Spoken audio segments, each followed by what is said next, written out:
Hi all, welcome back to Nakshatra kitchen YouTube channel. ಇವತ್ತಿನ dish ಬಂದು ಸಾಂಪ್ರದಾಯಿಕ ಮಾವಿನಕಾಯಿ ಪಳುವು ಮಾಡುವ ವಿಧಾನವನ್ನು ನೋಡೋಣ. ಮೊದಲಿಗೆ ಮಾವಿನಕಾಯಿಯನ್ನು ತೆಗೆದುಕೊಂಡು ತುಂಡುಗಳನ್ನಾಗಿ ಕತ್ತರಿಸ್ಕೊಳ್ಳಿ. ನೋಡಿ, ಈ ಥರ ಕತ್ತರಿಸ್ಕೋಬೇಕು. ಈ ಪಳುವಂಕರು ಬಿಸಿ ಅನ್ನ ಜೊತೆ ತಿಂದ್ರಂಕರು ಸೂಪರ್. ಅದು ರುಚಿ ಅಂಕರು ಸಖತ್ತಾಗಿರುತ್ತೆ. ಇದರಲ್ಲಿ ವಿಟಮಿನ್ ಸಿ ಅಂಕರು ಸಮೃದ್ಧವಾಗೈತಿ. ಜೀರ್ಣಕ್ರಿಯೆಗೆ ತುಂಬಾ ಒಳ್ಳೆಯದಿದು. ಬೇಸಿಗೆಯಲ್ಲಿ ತಾಜಾತನ ನೀಡುತ್ತೆ, ಒಂಥರ ಉತ್ತೇಜನ ಕೊಡುತ್ತೆ. ಇದರಲ್ಲಿ ಹುಳಿ ಮತ್ತು ಸಿಹಿ ಇರೋದ್ರಿಂದ ಹಸಿವನ್ನು ಹೆಚ್ಚಿಸುತ್ತೆ ಇದು ಮಾವಿನಕಾಯಿ.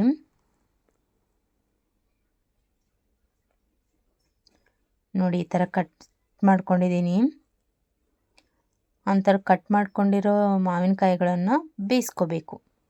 ಒಂದು ಸ್ವಲ್ಪ ನೀರು ಹಾಕಿಬಿಟ್ಟು ಬೇಯಿಸ್ಕೋಬೇಕು. ಮುಚ್ಚಿಟ್ಬಿಟ್ಟು ಬೇಯಿಸ್ಕೊಳ್ಳಿ. ನೋಡಿ, ಬೆಂದಾದಮೇಲೆ ನೀರನ್ನು ಶೋಧಿಸ್ಕೋಬೇಕು.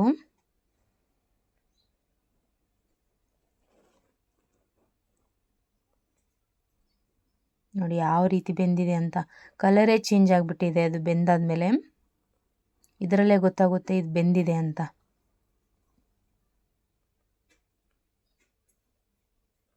ಮೊದಲಿಗೆ ಗ್ಯಾಸ್ ಸ್ಟವ್ ಆನ್ ಮಾಡಿಕೊಂಡು ಒಂದು ಪಾತ್ರೆ ಇಟ್ಕೊಂಡು 1.5 ಟೇಬಲ್ ಸ್ಪೂನಷ್ಟು ಆಯಿಲ್ ಹಾಕ್ಕೊಂಡಿದ್ದೀನಿ.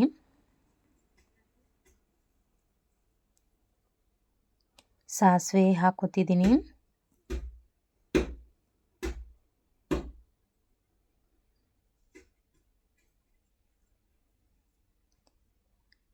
ಜೀರಿಗೆ, ಆನಂತರ ಕರಿಬೇವಿನ ಸೊಪ್ಪು, ಬೆಳ್ಳುಳ್ಳಿ ಘಮ ಅಂಕರು ಸೂಪರ್ ಆಗಿರುತ್ತೆ. ಆಮೇಲೆ ಬೆಂದಿರ್ತಕ್ಕಂಥ ಮಾವಿನಕಾಯಿ ತುಂಡುಗಳು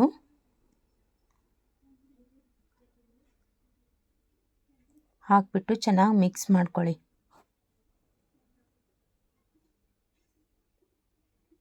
ಇದಕ್ಕೇನೆ ರುಚಿಗೆ ತಕ್ಕಷ್ಟು ಉಪ್ಪು, ಖಾರದ ಪುಡಿ,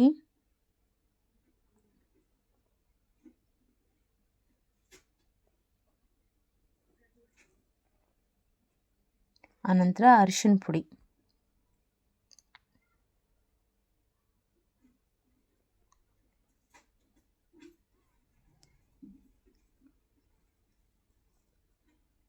ಆನಂತರ ಬೆಲ್ಲ. ಇದಕ್ಕೆ ಮೇನ್ ಇಂಗ್ರೀಡಿಯೆಂಟೇ ಬೆಲ್ಲ. ಸಿಹಿ ಮತ್ತು ಹುಳಿ ಎರಡು ಮಿಕ್ಸ್ ಆದ್ರಂಕರು ಅದು ರುಚಿನೇ ಬೇರೆ.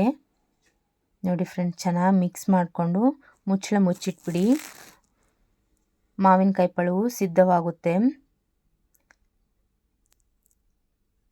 ಸ್ವಲ್ಪ